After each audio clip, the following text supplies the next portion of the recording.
Audio Jungle.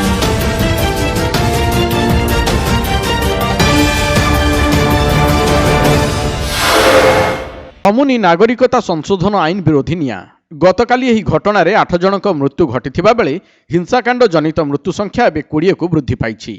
ଦିଲ୍ଲୀରେ ହିଂସାକାଣ୍ଡକୁ ନିୟନ୍ତ୍ରଣକୁ ଆଣିବାକୁ ଦଙ୍ଗା ସୃଷ୍ଟିକାରୀଙ୍କୁ ଦେଖିବା ମାତ୍ରେ ଗୁଳି କରିବାକୁ ଦିଲ୍ଲୀ ପୋଲିସକୁ ନିର୍ଦ୍ଦେଶ ଜାରି ହୋଇଛି। ତେବେ ଏହି ହିଂସାକାଣ୍ଡରେ 56 ଜଣ ପୋଲିସ କର୍ମଚାରୀଙ୍କ ସହ ପ୍ରାୟ 200 ରୁ ଅଧିକ ସାଧାରଣ ଜନତା ଆହତ ହୋଇଛନ୍ତି। ସେପଟେ ଏହି ହିଂସାକାଣ୍ଡ ପାଇଁ ୟୁପିଏ ଅଧ୍ୟକ୍ଷା ସୋନିଆ ଗାନ୍ଧୀ କେନ୍ଦ୍ର ଓ ଦିଲ୍ଲୀ ସରକାରଙ୍କୁ ଦାୟୀ କରିଛନ୍ତି। अन्यपटे नागरिकता संशोधन आईन संपर्कित हिंसा को नहीं दिल्ली हाईकोर्टे राति अधिया शुणाणी होईछि। उत्तर पूर्व दिल्ली रे होइतिबा हिंसा नहीं दिल्ली पुलिस को स्टाटस रिपोर्ट मागिछंती कोर्ट। एहासह हिंसा बेले आहतों को जरूरी चिकित्सा जोगाइबा पई पुलिस को निर्देश दिया जाइछि।